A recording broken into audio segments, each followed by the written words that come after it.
Praise the Lord. தேவனுக்கு மகிமை உண்டாவதாக. ஆண்டவரும் இரட்சகருமாய் இருக்கிற இயேசு கிறிஸ்துவின் நாமத்தினாலே உங்கள் யாவரையும் இந்த காலவேளையில் நான் வாழ்த்துகிறேன். இந்த நாளுக்கான தேவனுடைய வார்த்தை சங்கீதம் 46வது அதிகாரம் 7வது வசனம். சேனைகளின் கர்த்தர் நம்மோடு இருக்கிறார். யாக்கோபின் தேவன் நமக்கு உயர்ந்த அடைக்கலமானவர். எனக்கு அன்பானவர்களே, கர்த்தர் நம்மோடு இருக்கிறார். சாதாரண ஒரு நபராய் அல்ல, சேனைகளின் கர்த்தர் என்று எழுதப்பட்டிருக்கிறது. தாவீது தன்னுடைய வாழ்க்கையின் அனுபவத்தில் சொல்லும்போது,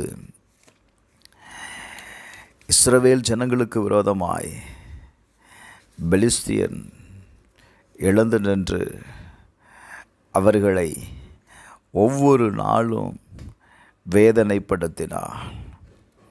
பிரைஸ் தி லார்ட். நன்றாக கவனியுங்கள். அங்கே நடந்தது என்ன தெரியுமா? அந்த பெலிஸ்தியனுக்கு முன்பாக பெலிஸ்தியனுடைய வார்த்தையை கேட்டு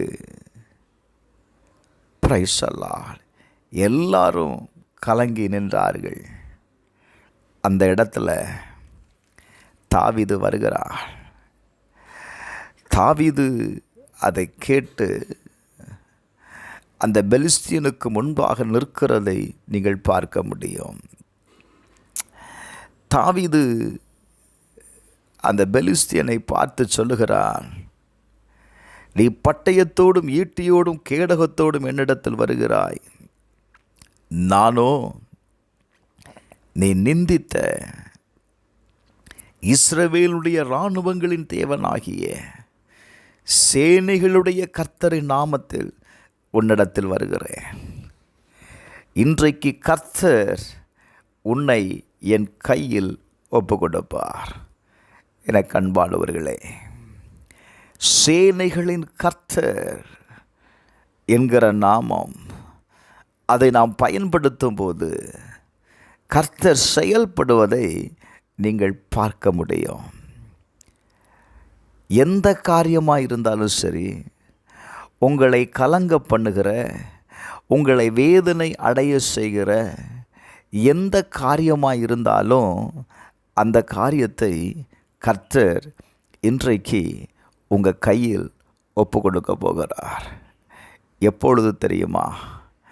நீங்கள் சேனைகளின் கர்த்தரை துணையாய் கொண்டிருக்கும் பொழுது. வேதம் சொல்லுகிறது, அவர் நம்மோடு இருக்கிறார். அவரை துணை கொள்ளும்போது அவர் நம்மோடு இருக்கிறாருங்க. 2 நாளாகமும் 13வது அதிகாரத்தில் 12வது வசனத்தை வாசிக்கும்போது, இதோ தேவன் எங்கள் சேனாதிபதியாய் எங்களோடு கூட இருக்கிறார். ஹல்லேலூயா. உங்களுக்கு விரோதமாக பூரிகைகளையும் பெருந்தொன்னியாய் முழங்குகிற ஆசாரியர்களும் இருக்கிறார்கள். இஸ்ரவேல் புத்திரரே, உங்கள் பிதாக்களின் தேவனாகிய கர்த்தருக்கு விரோதமாக யுத்தம் செய்யாதீர்கள், செய்தால் உங்களுக்கு சித்திக்காது. நன்றாக கவனியுங்கள்.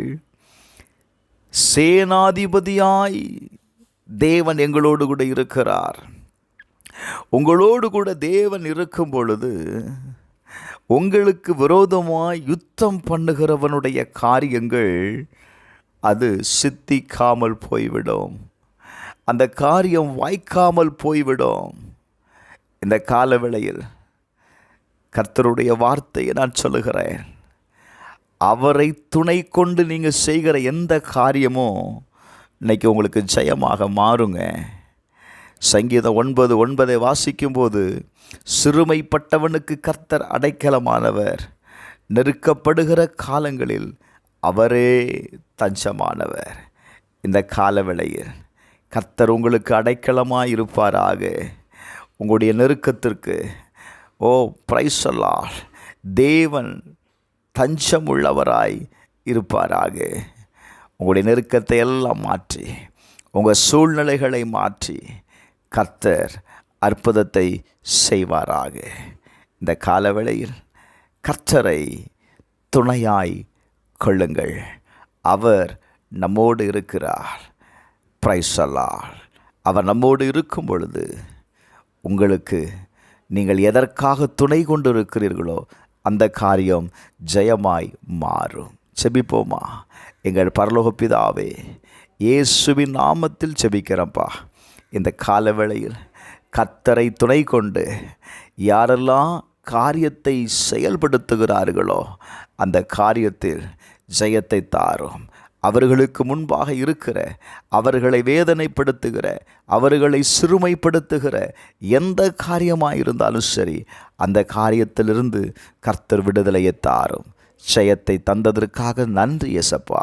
இயேசுவின் நாமத்தில் ஜெபிக்கிறேன் பிதாவே, ஆமென்.